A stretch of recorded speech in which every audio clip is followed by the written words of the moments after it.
Welcome to Hunt Florida TV, and we are talking turkey with my good friend and three-time Grand National head-to-head turkey calling champion, Scott Ellis.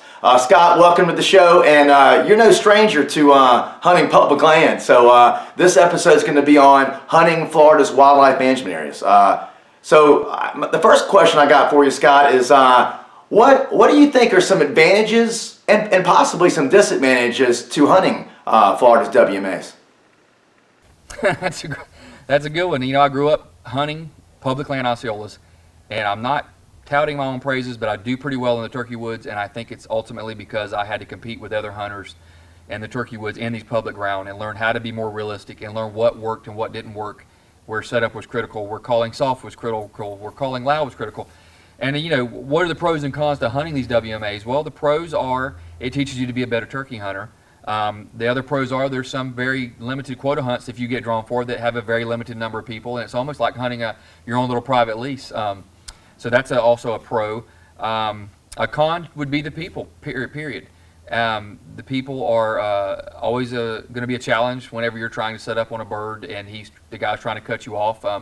I always preach and practice proper hunting etiquette when I hunt public land. If I hear a guy engaging a gobbler, I don't say a word to that gobbler, I'll ease off. It's just what you should do. It's the right thing to do. And you know, karma's a son of a gun. I think it comes back and gets you when you're trying to slip between a guy and his turkey.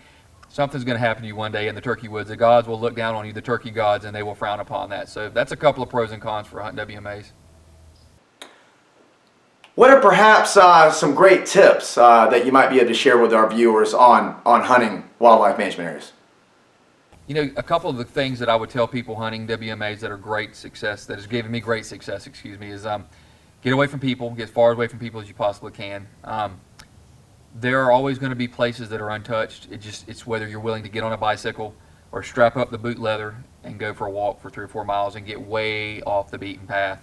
The other thing is scout. Have 4 or 5 different birds in your hip pocket if you're able to scout these places and identify areas that are holding birds. Have 4 or 5 places like that so you can bounce, because often you're going to pull in, there's going to be 5 trucks in your spot. Another great tip for hunting WMAs is to use Google Maps when you're out there, because very often you may have scouted a certain part of an area, you may bump into people, have to go further in that area. Use that technology if you have cell phone signal. Use Google Maps. It's a great tip for hunting WMAs and learning about places that you hadn't found out already. Do you hunt wildlife management areas differently than you do private land? You know, a turkey's a turkey, whether he's in California, whether he's in Florida. The big key difference in private and public land is pressure. And some private land gets pressure, there's no doubt about it, and that causes the birds to get a little more tight-lipped, become a little less call receptive. Now, generally, most public land gets hammered unless it's one of those special quota hunts that we talked about earlier. They get hammered, and the birds get hammered. So without a doubt, when I know I'm hunting a pressured area, I'm generally going to go in there calling softer, setting longer. Running and gunning isn't always going to be successful because the birds just get really tight-lipped. Be prepared for that bird to come in quiet. Listen for spitting and drumming and not necessarily gobbling. I think that's what you're going to see a lot of when you're hunting pressured birds in pressured management areas. Every now and again you get lucky and you do get one that gobbles. You can go to YouTube and search Scott Ellis public land turkey hunt. I won't mention the management area, but there is one here in Central Florida that we filmed a hunt on a couple years ago. Last week in the season he gobbled his brains out, but he was tough. And it took literally 5 or 6 different setups and then going back to that soft calling that I told you about before to finally seal the deal and get him in the gun range. So you might find one that gobbles once in a while, which is great, but I'm going to hunt it public land that has that pressure. Later in the season, a lot different. Early in the season, you can call a little bit more, which is a plus.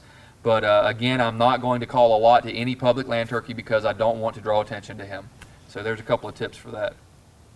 Well, Scott, thank you so much for taking the time and joining us today. I'm sure the viewers learned a lot. And you know, besides being a great turkey caller, Scott is a great hunter, especially with a lot of public land. And Scott has completed three Grand Slams, one of which was a single slam. And if you'd like to see more videos with us talking turkey with Scott Ellis, tune in to Hunt Florida TV. And if you'd like to follow Scott Ellis, he's on Facebook. We'll see you next time.